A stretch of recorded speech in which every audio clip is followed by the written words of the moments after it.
Hey guys, this is MugenLord here, and before we dive into today's video, make sure you hit that subscribe button because it definitely helps me out here on YouTube, and also hit that bell to be notified for more RPG news here on this channel. So we're going to dive into it. Today I want to talk about Marvel's Midnight Sun. Now, I know some of you may have not heard of it or assumed that, hey, what happened to that game? Did it die? Because the game Ben was supposed to release and then it just went ghost and radio silent for a while. But essentially the game has been pushed back numerous of times because the developers really want to work hard on it and make sure it's polished, and it needs all the balancing and everything that it needs in order for it to be a great title, and I'm all for it. So we finally got a final release date, which is around December 2nd, which is going to be a holiday release game, or a holiday window release game. So I feel as though that maybe I'll cover it here on this channel to see if you guys may be interested in something like this, because I'm definitely going to pick it up, because one, it's from the developers that worked on some of the best strategy games here, especially on the west of the world.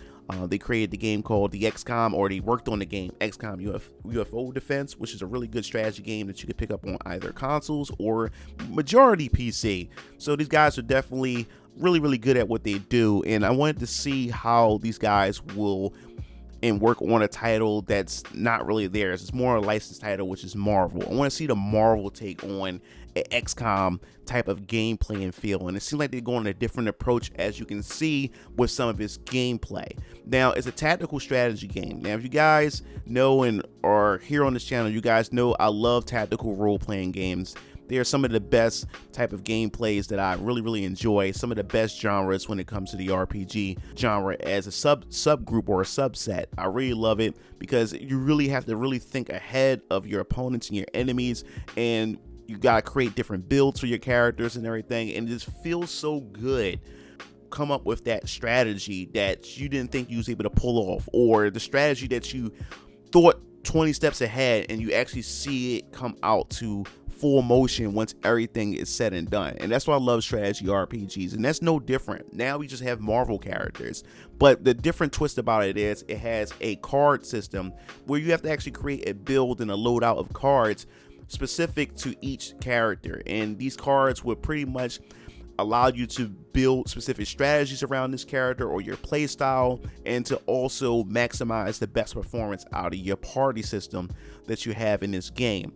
Now, the thing about Marvel Midnight Sun, where everybody, and more specifically me, is excited about is what characters are going to appear in this game, and just pairing up these characters in specific situations and seeing how they interact and engage with each other in this game.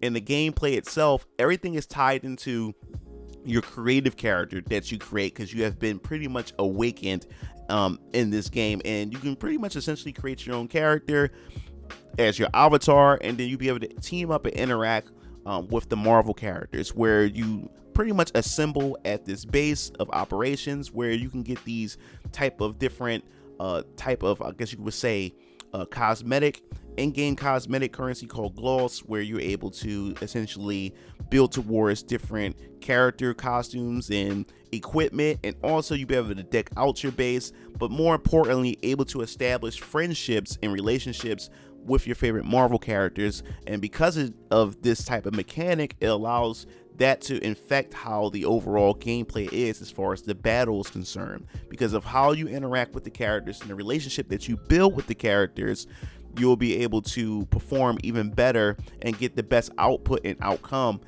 during battle with that said character. Now, from what they've been talking about is that you won't be able to establish full-on relationships with all the characters within one playthrough, which also encourage you to be able to replay the game numerous of times in order to maximize your party and also the relationships with each of the characters.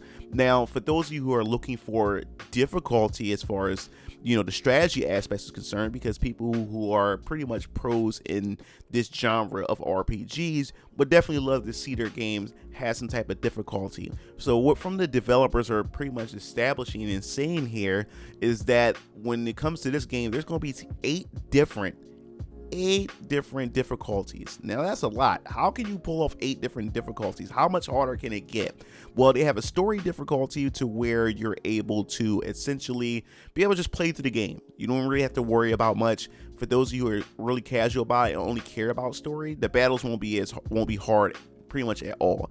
And then you have the normal setting. Once you get to the normal setting, this is where it's essentially just for people who are just getting into strategies and just, want to overall see, can you handle the combat itself? And then from normal, that's when you have like the heroics. You have the heroic difficulty, and within the heroic difficulty, you have 3 tiers of difficulty within that. And then you have the legendary kind of difficulty, where there's 3 different type of tiers within that itself. So for those of you guys who really want to play multiple times through this game as you increase and get better in the game, I think this is going to definitely be the game for you when it comes to that difficulty. Now, the thing is, all the difficulties aren't unlocked within the game itself from the start.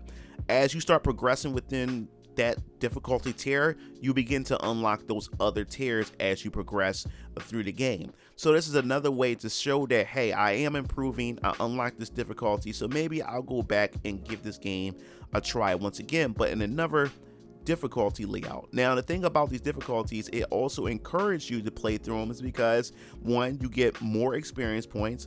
2, you get more gloss and other type of in-game currency, because there's no shop, but you get more in-game currency to where you're able to load out your characters and actually create different builds. So if you into that type of stuff, you'll definitely enjoy that. And more importantly to me, I just can't wait to see what strategies they come up with, and also the card system. Card systems are very rare in strategy games and just in RPG genres in general. These are the type of mechanics that most people can never really wrap their hands around, or sometimes they get overcomplicated, or even confusing in the sense where it turns people off. But to have that tactical strategy, and then you add cards on top of that, to have you really think about, hey, how I'm going to approach this battle, hey, how I'm going to be able to buff my teammates. And I think that's going to be pretty cool. And the last game that I really played with a card loadout was Bates and Kaidos on the Nintendo GameCube. And it was complicated at first, but once I got used to it, I definitely enjoyed it, because it's definitely unique. And as far as the cards is concerned too, you don't know what hand you're going to essentially draw as well. And there's different ways to where you can be able to use your card depending on the character that you use and their abilities. You're able to redraw the cards again. So it's going to be fun, and it's going to be ludicrous of which you'll come up with when it comes to the strategy here. So I'm definitely looking forward to this game and how they'll be able to pull this strategy RPG off with Marvel characters. And I can't wait to see other companies approach this genre. I think it's a genre that needs to stick around much longer, and it needs to spread to a wider audience. And I think having Marvel characters is definitely a way to do it. And also with the Mario and Rabbids Kingdom, that Part 2 that just released on the Nintendo Switch, is another way to get people into this genre, because this is a genre that needs some love. It's definitely some depth here, and I think the only way to do it is to put familiar IP or familiar characters in order to suck people in, to see if it's something that they will enjoy. Because I love DioField Chronicles, and I want to see more games of that caliber, essence of this, So this pretty much wraps this video up. I definitely want to hear your thoughts in the comment sections below of how you feel about Marvel Midnight Suns coming in December. Are you looking forward to this game? Have you even heard of this game? And what do you think about the strategy RPG genre as a whole? So, as I said before, don't forget to hit that like button, because it helps me here in the algorithm on YouTube. And don't forget to hit that bell to be notified for more RPG news in the near future. This is MugenLord, signing off. I'll see you Game Fiends later. Peace out.